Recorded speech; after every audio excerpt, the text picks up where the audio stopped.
I'm going to read the topic introduction of computer, then I will going to explain you each and every line one by one. Okay, today world is an information rich world and it has become a necessity for everyone to know about computers. Obviously आजकल आपने देखा होगा कोई भी ऐसी field नहीं है, चाहे वो एजुकेशन हो, चाहे वो बिजनेस हो, चाहे वो सोशल मीडिया हो, हर जगह पे कंप्यूटर जो है वो यूज हो रहा है और हर पर्सन के लिए नेसेसरी हो गया कंप्यूटर को सीखना. ठीक है, a computer is a general purpose programmable machine. Programmable machine ये होती है कि इस कंप्यूटर को प्रोग्राम किया जाता है. ठीक है, computer is an advance electronic device that take raw data as an input from the user and process it under the control of set of instructions called program, give the results output and save it for future use. Okay, हमारे पास यहाँ पे आपको एक diagram नजर आ रही होगी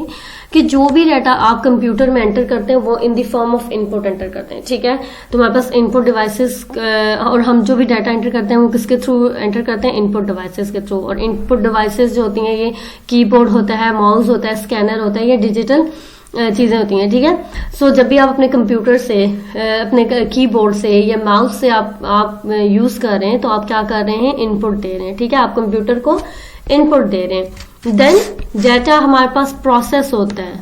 data कहाँ पे प्रोसेस होता है, हमने तो ये पढ़ लिया डाटा प्रोसेस होता है कहाँ पे है प्रोसेस. आपके कंप्यूटर में एक चिप होती है जिसको हम लोग माइक्रो प्रोसेसर कहते हैं और इस चिप पे अगर आपको ये चीजें नजर आ रही होंगी तो ये इसके ऊपर ट्रांजिस्टर्स लगे हुए हैं. ये ढेर सारे ट्रांजिस्टर्स मिलके एक आईसी चिप कहते हैं हम इसको, और इस आईसी चिप को हम क्या नाम देते हैं, माइक्रो प्रोसेसर. आपका जितना भी डाटा प्रोसेस होता है वो माइक्रो प्रोसेसर में होता है. ठीक है, डाटा प्रोसेस होने के बाद हमारे पास हमें डाटा जो है वो स्क्रीन पे डिस्प्ले होता हुआ नजर आता है. ठीक है, तो उसको हम कहते हैं आउटपुट. ठीक हो गया, तो आउटपुट के लिए भी तो कोई डिवाइसेस होंगे जहां पे हमें डाटा जो है वो डिस्प्ले हो रहा है. ठीक है, तो हमारे पास जो आउटपुट के लिए डिवाइसेस होती हैं वो होते हैं मॉनिटर होता है, प्रिंटर होता है, प्लॉटर होता है. देखें, प्रिंटर में आप क्या करते हैं, माउस या कीबोर्ड से आप कंप्यूटर में इनपुट देते हैं. ठीक है, लाइक अगर आपने कोई भी इमेज जो है वो प्रिंट करवाना हो या ठीक है या किसी भी इमेज को आप सिलेक्ट करते हैं या किसी भी साउंड को आप प्ले करना चाहते हैं तो ऑब्वियसली आप पहले इनपुट देते हैं.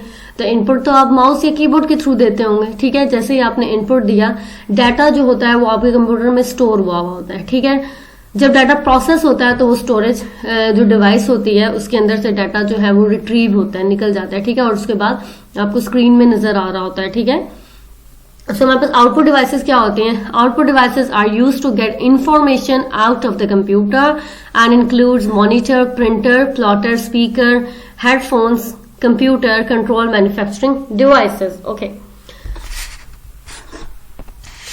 अब ये होता है कि यहाँ पे आपके पास लिखा हुआ है and save it for future use. फिर कंप्यूटर हमने प्रोसेस इनपुट भी देख लिया, इनपुट कैसे एंटर होती है, इनपुट कैसे हम देते हैं, डाटा प्रोसेस कैसे होता है, कौन सी जगह पे प्रोसेस होता है, आउटपुट हमें कैसे मिलती है, स्टोर कैसे होता है. ऑब्वियसली आपके कंप्यूटर के अंदर स्टोरेज डिवाइसेस होती है. एक तो हमारे पास हार्ड ड्राइव होती है और कुछ स्टोरेज डिवाइसेस हमारे पास यूएसबी या कार्ड रीडर ये चीजें भी होती हैं. ठीक है, तो डाटा कहाँ पे आपके कंप्यूटर के अंदर हार्ड ड्राइव होती है. कुछ कंप्यूटर्स का में एसएसडी यूज हो रही है तो ऑब्वियसली उनका डाटा कहाँ पे स्टोर होगा, एसएसडी में. ठीक है, डाटा आपके कंप्यूटर के अंदर स्टोर होता है और वो डाटा आपकी स्टोरेज डिवाइसेस में स्टोर होता है. ठीक है, और उन स्टोरेज डिवाइसेस में एक हमारे पास एग्जांपल है हार्ड ड्राइव. तो जब भी आपको डाटा रिट्रीव करना हो तो वो हमारे पास मेमोरी से जो है डाटा रिट्रीव होके आ जाता है और मेमोरी में हमारे पास स्टोरेज डिवाइसेस होती हैं और स्टोरेज डिवाइसेस में हमारे पास जो मोस्ट कॉमन एग्जांपल है हमारे पास हार्ड ड्राइव है. ओके,